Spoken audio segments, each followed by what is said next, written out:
Yeah, on the Thursday is the Fox Hunters Chase. I think we plan to run, at the moment, Pasha de Polder and Rebel Rebellion. Now, interestingly, Rebel Rebellion's already won a Sefton Chase over the national fences. He loves it round there. Had 2 runs over fences this season in Hunter Chases. Very good on his first run at Wincanton when he was second. Then somewhat bounced on his next run at Leicester when we probably ran him a little quick, but it qualified him for Aintree. He's now fresh and well again. He loves it round there. Could go very well. And Pasha, how did he come out at Cheltenham? Really good. Last year he was second at Aintree in the Fox Hunter 2 years ago. Not such a good run last year, but he'd had quite a few runs qualifying him for Cheltenham. And this year's a different horse. He had 1 run before Cheltenham, won the Fox Hunters. He's in good shape. Bryony will ride him again. And looking forward. Again, the ground's crucial to him, really. Doesn't want it too soft. Grand National then, let's go through it. The big race itself. Now, everyone up and down the country, the Ditcheat Thoroughbreds owners that are watching this video will have different ways of picking the winner. Colours, names, whatever it may be. But we're going to talk about the form. And the key form horse, I guess, from your team, in many ways, would be Saphir, who ran such a good race in the Gold Cup. What chance do you give him in a Grand National? And will it be a test he likes? Who knows? Look, he's been placed in a World Hurdle second. He's got some good form over Aintree fence, over the Grand National, not the Grand National course, but Aintree over 3¼ miles. He then ran very, very well in the Gold Cup. Gold Cup form is always good in the National. If he jumps, he must have a chance. It's all about him jumping, getting in a rhythm and holding it all together. What about Vicente, who has won a Grand National? He's won a Scottish National. Very pleased with him at the moment. Went to Wincanton yesterday, had a nice piece of work there. He's going to be ridden by Brian Hughes, who rides for Mr. Hemmings. Trevor's now bought him, as you know. And he comes good this time of year. Looks great in his coat. He's hated all winter, this soft ground. As long as it doesn't get too soft, he'll run really, really well. Very pleased with him at the moment. As you said, he's got good form over 4 miles. I'm really, really getting pleased with him now. For the first time all winter, it's just the same last year. He came good at April for the Scottish National, and I hope the same again happens. Wonderful Charm. You mentioned Brian's going to ride Vicente. Katie Walsh is going to ride Wonderful Charm. That's Katie rides him. Rode him in the Fox Hunters. Was beaten the neck.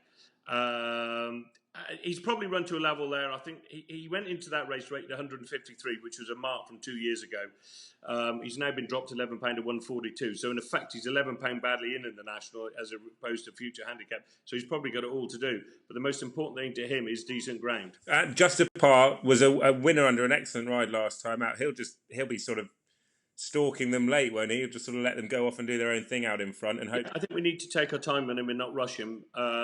We proved that the last day, and I think we'll have to ride him very much like we rode Neptune Colongians, drop him out and let him pass horses, because if we jump him off and rush him early on, he'll go backwards anyway. That's the way to ride him. Again, he doesn't want the ground too soft. Harry Cobden's going to have his first ride in the National on him. Rides him very, very well. He's been sold on the Thursday night at Aintree in the sales, so somebody looking for to own a National runner can do so. And finally, Le Mercury, another class horse. Yeah, class horse. I mean, Sean Bones, who's going to ride him in the race, has been sort of going on to me all winter since he rode him when he was second in Many Clouds at Aintree, that he's a National horse. He might be 7, but he's got plenty of experience. Ran second to Native River in the Denman Chase. It's all good form. Put a line through Kelso. Ground was far, far, far too heavy. Wish I hadn't run him now, but we're just trying to win a race for the owners. But he loves decent ground. He jumps. He's got a touch of class. He could run very, very well. Exciting. And he's now owned by Mrs. David Thompson.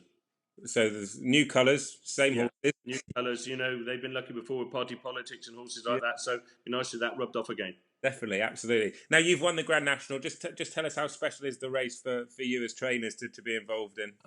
Well, I had a lot of years trying to win it, and a lot of unlucky stories. And you go away around thinking, I'm never going to have a runner in the race ever again. I hate that bloody race and this, that. You spend all day chasing and catching horses and things like that, and disappointments. But then once you've won it, you soon change your mind. It was awesome. And it's just brilliant. It's totally different to any other race you win. It's a brilliant race to win. Well, I haven't seen you quite celebrate like you did when you won the National. Have you got something elaborate lined up if you win it again? I wouldn't even be thinking of that. I've learned enough times, as I said, 52 tries before we won it, and if you win it, it all takes place. But it's nice to have horses good enough to run. It's a big meeting for us because we've got lots of other horses to run, like Frodon or Petit Sang, Asdemi in the Topham, Bouvril in the Topham. I could go on and on and on. We're going to team about 20 to run. We'll know a bit more next week, but really looking forward to the meeting. Outside of the National, who do you think the best of the rest is? Asdemi's got to have a great chance in the Topham, surely. Yeah, we've kept him fresh. I purposely left Cheltenham alone, I persuaded Andy to let me keep him fresh for Aintree. He won the Sefton in the spring. He's in really good order. Like all of mine would love to have some really good ground. Yeah, we're looking forward to the meeting. I'm actually, funny enough, old Petit Son looks as well as I've seen him since 18 months, I reckon, and he's just coming together nicely. I'd be no surprise if he ran a real blinder in the 3 mile hurdle on National Day. That's fantastic. And just because we spoke to you before, Cheltenham, it seems like there's a different feeling for you going into Aintree because of the ground, etc., and horses like Petit Swan coming back into themselves. Well, Cheltenham, I knew I was in trouble, to be honest with you, and we knew we had a few chances, but it was going to be incredibly hard, and that's how it worked out. You've got to be realistic. Better ground now, the sun's shining, the horses seem in good form, and look, I haven't got too many for the Grade 1 races, and when we have to watch what Nick is doing in those races, but really the Trainers' Championship, Aintree has a big play on the Monday after. Aintree will be when it all counts. I mean, I think we came out of Aintree last year 180 grand behind Willie and had a fortnight to sort that out. Could be very interesting this year. Fantastic. Well, listen, from all of us with involved in Ditcheat Thoroughbreds, best of luck at Aintree. That's good. And I'll tell you, if we need a bit of help in the last 2 weeks, most of the Ditcheat Thoroughbreds horses will be running fairly regularly. Everyone else. Well, no, I'm only teasing. Look, we've had a great season with Ditcheat Thoroughbreds and we've got a lot to look forward to.